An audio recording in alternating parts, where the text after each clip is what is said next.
Hi, I'm Paul Francis. I'm the Director of Research and Development for the Avid and Zildjian Cymbal Company, and we're here with Classic Drummer at Winter NAMM 2014, and I'm going to take you through all of the new products for Zildjian acoustic cymbals.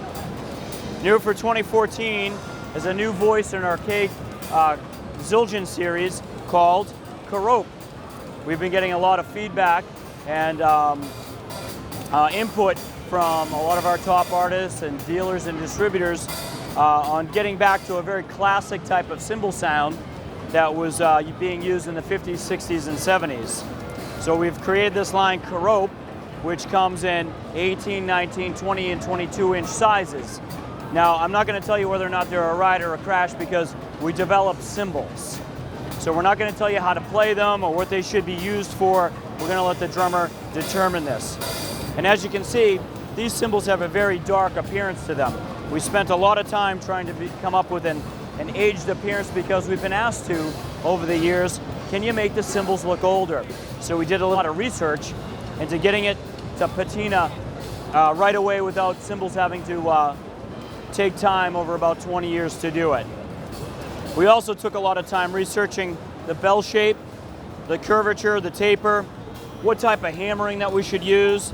We've really relied on everything we know about K Custom Dark, K Constantinople. The bells on these cymbals actually start off much shallower and then they get hammered up into a higher shape. And what that does is it integrates the bell sound into the body of the cymbal, so it's not separated, it's really included. When you hit the bell, you activate the body and you get a nice body sound from it. On the underneath side, we have the Zildjian logo with a size designation, and we've also asked to put the weight in grams on the bottom so the drummer, when they're trying out the cymbals, they kind of know where the cymbal's going to live for sound. So let me take you through these. I'm going to start with the 22, and then I'll move on to 20, and we'll kind of do a 22, 20, 22, 20, and I'll play them all for you. So here's the 22.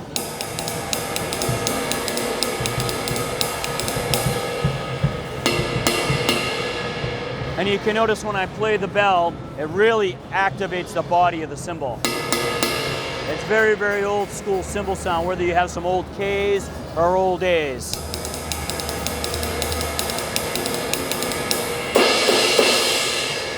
So not only do you get a great stick definition and a nice cushion underneath, you get a great crash from it. So that's why these aren't marked rides or crash. We want you to do whatever you want with it. Now we're going to move on to a 20-inch size. And like the 22, we investigated the proper taper, lathing, where we're going to remove the most metal, the bell shape, hammering that up, and the 20 sounds like this.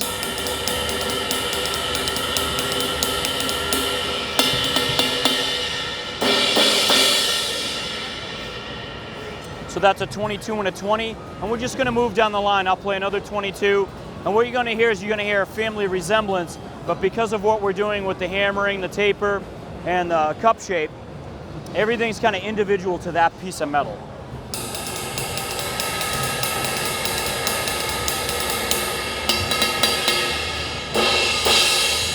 So that's another 22. Here's another 20.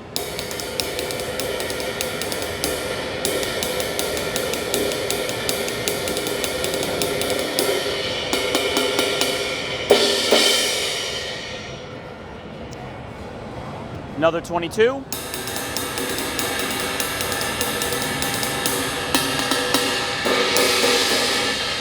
And another 20.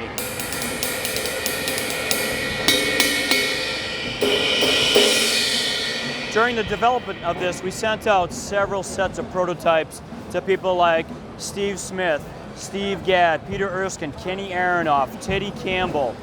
And we wanted to get a wide range of feedback from these guys because these are not jazz cymbals. These are all around cymbals that you can use in pop and rock, you know, singer-songwriter situations, recording studio. These cymbals tend to sit within the frequency range of the drum set rather than playing above them. So we're going to go over here and start playing some of the hi-hats. We initially started with 15-inch hi-hats, and we were going for a thin to medium thin top with a medium bottom. Again, the cup shapes are very shallow, and then we hammer them up to achieve the sound that we're looking for. And we sent out sets of 15s to all kinds of guys. And they said, these are great, but I don't play 15s. Will you also make a set of 14s? So we also added a set of 14s. So I'm going to play both of those now. Here are the 15s.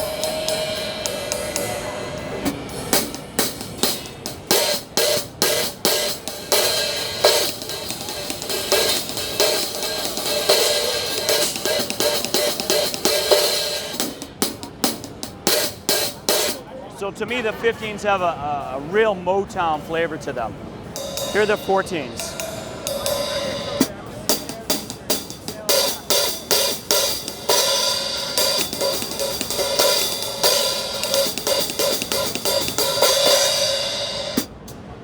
And like the 15s, the 14s, we explore different bell shapes, and the 14s have a smaller one in them. Now I'm going to move on to the 18 and 19-inch Koropes that are over here. So the 18s and 19s, they're thin, but the great thing about them is you can ride them like a ride, and when you crash them, they just explode. So the 18s sound like this.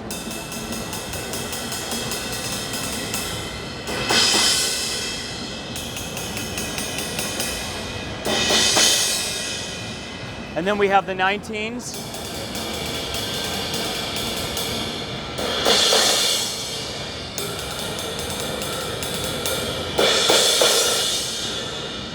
So you can ride them, you can crash them, they just, with the lightest touch, just open right up.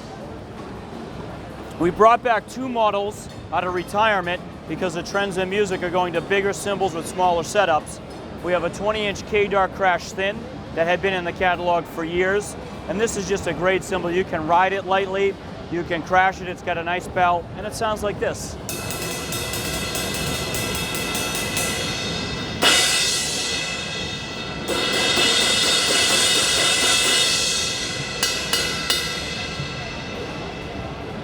And then we have a set of 16-inch K light hi-hats.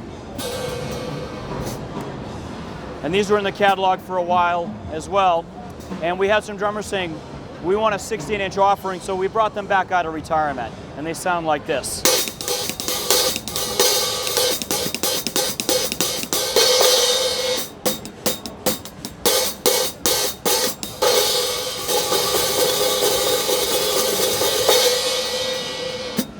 So those are the 16-inch K-Light hi-hats. And the last cymbal that we have for 2014 is a 10-inch A-Custom EFX. We already have a 14, a 16, an 18, and a 20 EFX in the A-Custom series. And we were asked to make some smaller ones, so we made a 10. And unlike the larger sizes that have slots and holes, the 10 just has holes. And what that does is give it a trashy kind of white noise sound. And that's what this sounds like. And the great thing with this is that you can pair it up with a small china or a Zildjian trash former to make a stacker that gives you a white noise type of gated effect. So that's it for 2014 from Zildjian, and thank you for watching Classic Drummer. See you again next time.